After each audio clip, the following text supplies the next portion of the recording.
to say it was 63 or 64. in Birmingham. In Birmingham. Ooh, Jesus. We went there that year. My mom and my uncle and two of, I think, our pastor, which was R.A. Wright at the time, and Henry Dozier, who was a pastor. Dozier. Was a Little Zion, yes. We all went down in the car together because it was a volatile time. Very. Because we didn't know what to expect, but we went on and had a tri-state there, and it was at Crumbly Bethel, Primitive Baptist Church there in Birmingham, Fairfield, Alabama. Yeah, Crumbly Bethel. Yes. That's where Dr. Melvin Robinson now is. And we're grateful for him. Yes. Talk to us about being on the road in the 60s doing all of that.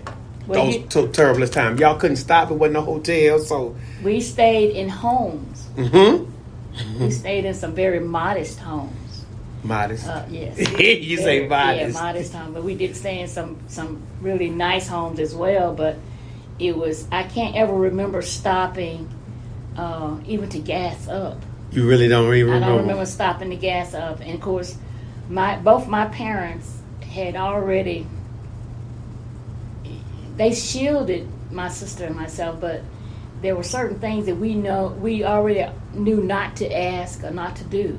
As far as going to the bathroom, you go to the bathroom when you get a chance, and then you be sure you go when you don't really have to go. So we don't have to make any extra stops. Because we can't afford to. We can't stop. And I don't ever remember stopping to get anything to eat because usually somebody packed something to eat. Right. But I was the only child at that time. See, I think I was 12. Okay. So I was with all adults. My sister was scheduled to be the delegate that year, but when she heard about the bombing, she told me that. She said, "You can have this one."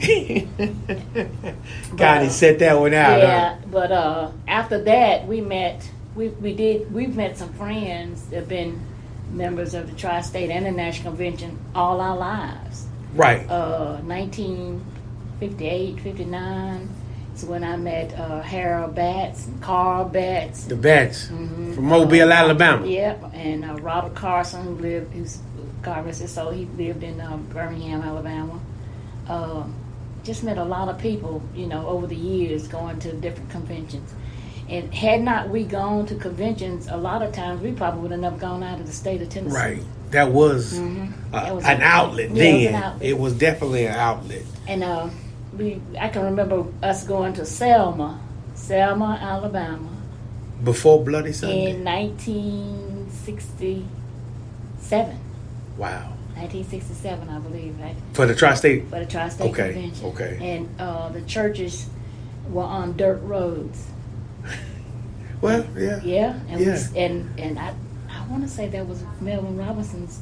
He later became pastor there. One of those. He did pastor in Selma. Little Cana or something. Yeah. Little Cana. So we were able to, and we went to. I remember going to Montgomery. There were certain cities that stuck in your mind because you met somebody different.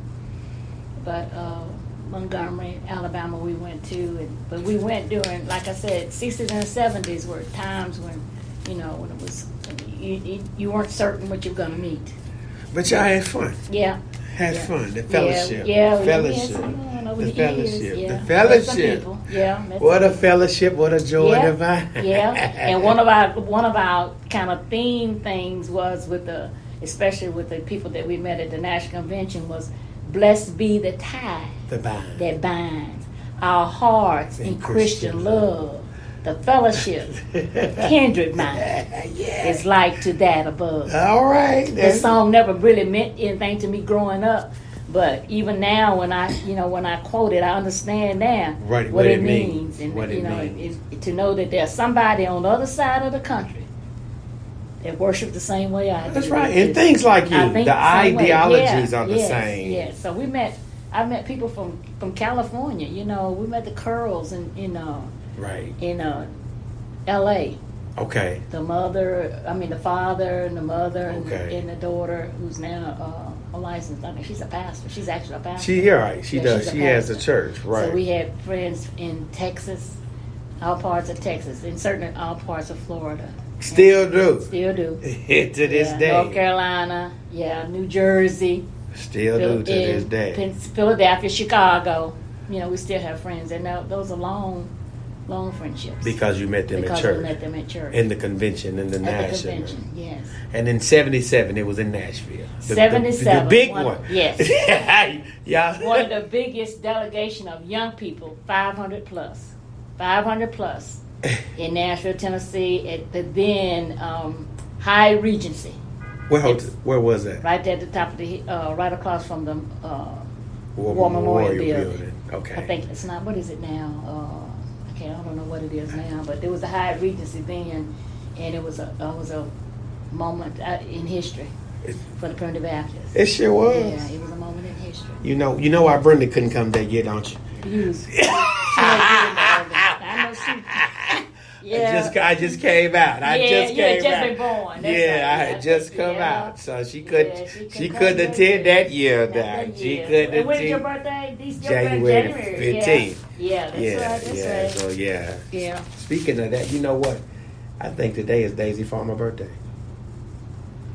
Dexter, but no, I don't. I need to call Dexter Wade. Dexter Wade, are you listening? I may know. Let me have your phone so you can do this on radio. You can't do this on TV. Text Dexter to see if today. I text Connie and ask is today Daisy Farmer. If it's your birthday today, I know her birthday's in June, isn't it? I know. I know Uncle Dilla's was in June. Right. So they was around the same time. Okay. Right, and we talking about Uncle Dilla Boyd. Y'all don't remember Uncle Dilla Boyd and Rip, his brother. Beacons of light in the North Nashville community in the Primitive Baptist Church. We know the Primitive Baptist Church is going through a lot of transformation and change as it relates to some of our ideas and our practices. We're doing things a little different now. The word primitive should not scare or keep you away from our churches. Our churches have always been thriving and progressive over time, and time brings about a change. We know when you look at the Primitive Baptist Church, and I'll give you a quick historical rundown and makeup of the Primitive Baptist Church. 1865, Big Harpeth was established on the Big Harpeth River in Franklin, Tennessee, with churches out of Franklin, Nashville, Pulaski, Columbia, etc. And then you have the churches that came from the Lynn Creek Association, which was 1870 or 71. We still are arguing over that, which date was it. But they were established in the Franklin area right there after slavery. And then Cumberland is 1880. Giving you a good historical rundown. Cumberland is 1880. And in 1880, Cumberland had a few churches, which all of them came out of Lynn Creek. People don't know that, but every Cumberland church comes out of Lynn Creek being our mother. But no Cumberland church comes out of Big Harpeth. In 1888, you had two that emerged, which was Friendship, where I'm from, and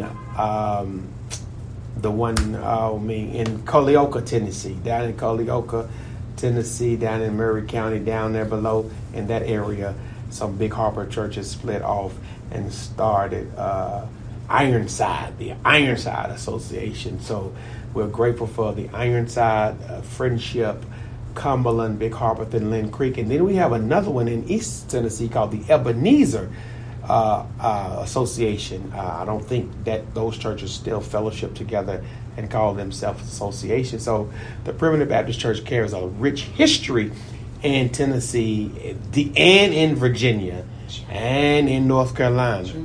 Yeah. So that we have our fact checker. Shirley just checked our facts. June 27th. We got to give a shout out to one of Daisy Farmer, probably the oldest member in the Ephesian. Yeah. Now, probably not the longest active, but she's definitely the oldest. So Daisy Farmer. And when was who? Just past Sunday, she turned 90. Yeah. Kim's grandmama. Mm-hmm. I think she was 1924. Right. So yeah. Shout out to Daisy Farmer, y'all. We have a member, Daisy Farmer. Daisy will be what, 98? 1927. Oh, she not okay. She's not as old. She wasn't as old as Uncle Dylan. Okay, yeah. I thought she was the same age. She came along a little later. Yeah. 1927. I thought she was older than that too. Yeah. So when you think of Primitive Baptists, you think of a lot of things. You think about 3 ordinances. Let me give y'all a cheat sheet real fast. Shirley's Minister Moore is also our superintendent. I teach a new members class, Minister Moore, and I tell them these are the numbers you need to remember to remain primitive. 7, 16, and 3. 7, 16, and 3. There are 7 principles in our That's in our covenant. So I know you was like, what does that mean? I was listening. You was like, what is 7, 16, and 3? If you can just get 7, 16, and 3, everybody in Radio Land, 7, 16, and 3. 7 principles are in our covenant. And if you want a great book, Jeffrey T. Rainey has one on the covenant, y'all, that is off the charts. We have a caller. Amen. Caller, are you there? Hey, Deacon Bats. What's going on, my friend? Listen, this was once our youth congress president many moons ago. Now he's our church school president. Yeah, became the youth congress president in 1974. She got you deep. Mobile, Alabama. Am I right? Was it Mobile deep?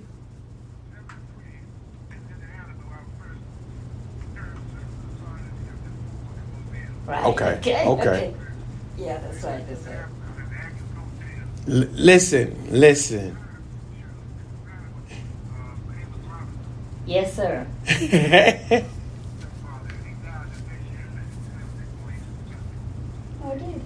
Wow. You know what, D? I always pick with you and Shirley, y'all's group. Y'all be like so accurate about the hotel, the year, the city, like every convention. You would say this was in 75 and this was in 76 and this was in 77 and this was in 78 and this was in 92. Like y'all have the city and the hotels. Yeah, it was important. See?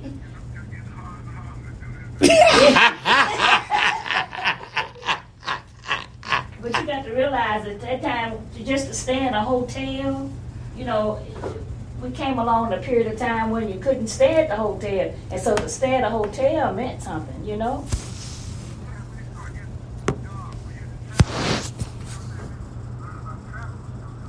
That's exactly right.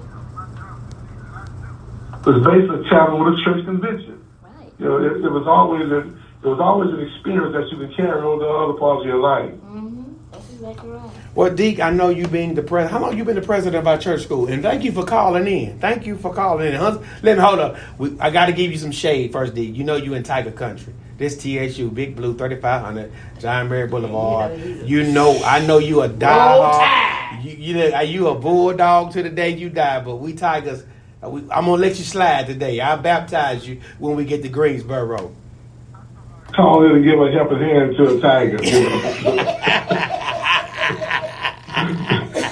Listen, Dick, while we got you on here, my brother president, you know, there's many ways that we can connect and stay connected, and this is one of them. Minister Moore and I was just talking. I'm going to turn this ministry over to her at least once a month if she has the availability. But back in the summer, we was on Clubhouse. Are you familiar with Clubhouse, D?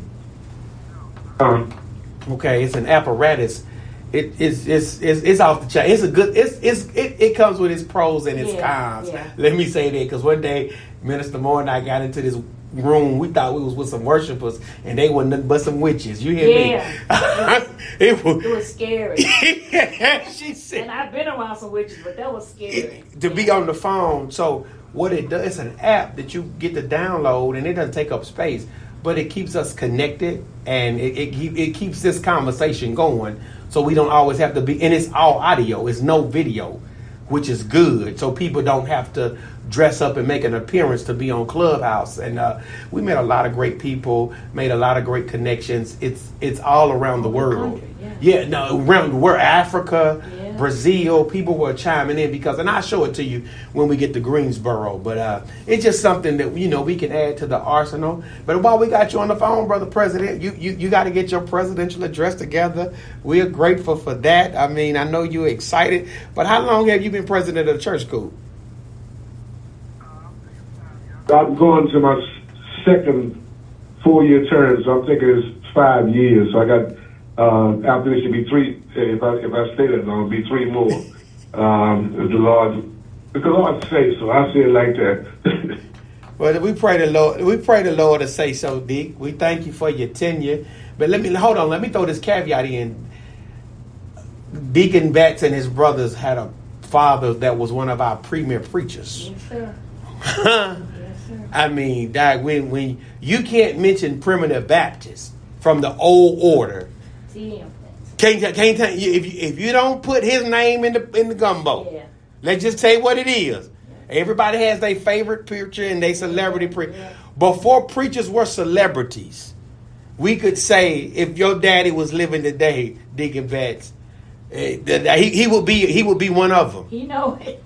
Let's just be honest. Let's just be honest. If it was a TBN and Christian Broadcasting Network in the 50s and 60s and 70s, when your dad then were really doing things, your daddy, if he was living today, T.M. Bass would definitely be on the screen. Yeah. And I'm gonna just hats off to him. Yeah. I say this, and I learned of his name, through Deacon Blackwell, who y'all know that's my great uncle. But if it wasn't for your dad, Deacon Batts, they came to Friendship and set up our School of Methods. It was them who that was big in education. Yeah.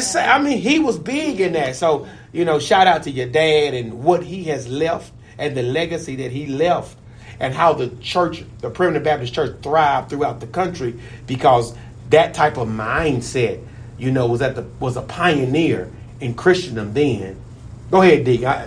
One quick story on my dad and Gibson Talbot and Orange Freight and how they go around these different associations.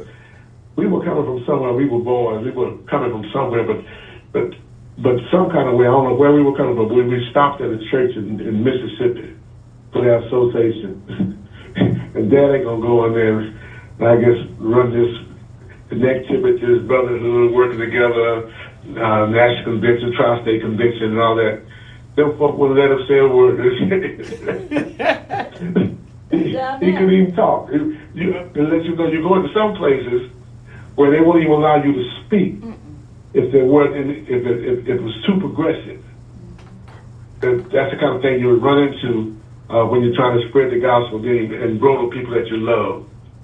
Well, Deke, that's humorous because I wouldn't even think that, but there's still some of in our denomination that's still on that old order, that hard shell. But let me ask you this, Deke, since I got you, and I'm glad you called. What was it about that era that your daddy they value education? What was it? What made it? Yeah, what made them be like they were? One thing, you got the early part of history, you were coming out of basically this convention in 1907 did something very, very progressive for Primitive Baptists, because at that time they were anti-school, anti-education. The people that came, if you look at some of those old 1908 minute the actual first full meeting and the proceedings from 1907 when they started in Huntsville, and they were really into education, even their writings, and the leadership. And this is one of the things you talk about address. One of the things that you talk about calling to arms, we have to call arms pastors. We're more educated. We seem more progressive, but it's difficult for us to bring that level of blessings that the Lord has done so together, so that we can do like this connectivity thing. We also want to talk, but we also want to do some things that's some action items across the year, where we can be connected to district associated Sunday school conventions, state conventions, church school conferences. So that's the thing that we got to be more into planning, because we're getting education, but the passion at that level, we will have to grow that passion again. Those folks have passion. I think they organized a school of religion in the back seat. There was 5 of them in a car, a Buick somewhere. I don't know if it was exactly where. That's what we heard. That was oral. That was the oral history. That's what we heard. Yep. That the church school was organized in the back seat of a car. Somebody's car. It's particular school of religion. So when they organized school of religion, that was actually more pointed toward Christian education. You were having church school, but then you start developing specific courses, doctrine, other kind of things for the people, and that's what people will come. When you come Sunday through Wednesday, you will come into the church school conference. Right. So that's what it was set aside. That's what you were coming to. You support the convention, but there was opportunity for more of our lay people, our preachers, and everyone to get involved. And they also sent delegates. They took minutes. Took back to them. They had opportunity on the floor to make a statement from whatever association, whatever Sunday school convention it was from. So the passion piece got to be led by preachers. Yeah. Yes, sir. I agree. I agree. Yeah, by the leader. The piece, and the Lord has so blessed us with young preachers that pursue education, but to be able to move it past that local congregation, that's where we need to be. When you're Artist Frazier, a legend, what the man over there in Sheffield, Florence, Dave Talbot. Yeah. These were a legend, even from 54, 55, 56, they actually pulled the church school away from the convention and met 3 years on their own. Came back in 1957 at the Golden Jubilee in Huntsville, Alabama, hosted by St. Paul at Council High School. They actually came back, and part of the stipulation that they had Sunday, Monday, Tuesday for all their business and courses, and shut down the business on Tuesday evening, but continue to have classes, on through Friday. So, but we've gotten away from understanding the role of an educational body of a convention. That's the thing that you said. They had passion, and they knew the importance of it, and they knew that the people needed it, and they just didn't need it based upon just doing it at your local church. What they tried to do was spread it as best they can. We're in a better position to connect across the year than across each year, and across in each component. When I say each component, we're talking about Sunday school. Covenant Sunday School Convention, State Convention, Sunday School Convention, local churches where we can start drawing them back. The mind that we have, we got to you come in, you bring stuff, and we set it out, and we pick up stuff that each one of us that we can use back home. Mm-hmm. So I was just sitting there listening, y'all, man. So I'm gonna shut up now. That was good. That was some good history. Listen, Dick, President, that was great history, man. Yeah. And this is something that we're going to have to teach the next generation. Some of the historical facts, the narratives, how it began, and why we must carry it. I was sharing with North Central Association. It comes out of East Florida, around the Lakeland area, Sanford area. When I went down there 2 weeks ago, I told them, don't let it go and don't let it die. Because they had an active church school which was geared toward education. I had to do some workshops down there. And I was encouraging them to, come back to the convention and be a part of the body that we, train and educate Christian leaders. That you're going to be in one of those ministries, whether it's Sunday school, evangelism, some kind of training aspect of the church, a choir, gospel, worshiping. And so our role in that Congress is to collaborate and meet needs of more than just your church, of my church. So that rural churches, small churches, that we also have to develop ways to meet their needs and bring in folks that experience those kind of things. We experience some of the same things, different levels in different neighborhoods. Well, listen here, Deke. Listen, we got a lot of talk. Much. We just don't have no more time, man. Thank you so much. You good, man. Shirley's here. She getting used to the ebb and flow. We gonna turn her loose, let her do her thing on this radio. You just got to get used to it. And I'm grateful you called in. I had more questions. We was just gonna have a narrative today, but we're gonna start implementing some of the Sunday school lessons and just probably teaching strategies moving forward, just to give somebody a tidbit of where they can just hear a lesson live with some teachers and some practical application. Well, look here, man. We can get off here, man. We're going to holler at you, Doc. I'll give you a call later on this week. All right, we'll be good, man. Hey, y'all, thank you for tuning in to the Yolanda and Cornelius. So that was good, y'all. That was a good history lesson. Ain't nothing like learning the what and the who's who and the what's what of our denomination. A lot has been said, a lot has been shared, a lot has been done. We will be in Greensboro, North Carolina, the third Sunday of July. The 16th through the 27th. Shirley says she know that day. Yeah. Listen. I'm getting off of here, getting ready for our next show. Thank you for tuning into the Yolanda and Cornelius show. Same place, same time. Thank you, Minister Moore. If you want to hear this again, you can hear this on Spreaker, Spotify, iHeartRadio, Pandora app, Google Podcasts, Podcast Addict, Deezer, Castbox, Your Way Saving, and Apple Podcast. Go to the Yolanda and Cornelius show.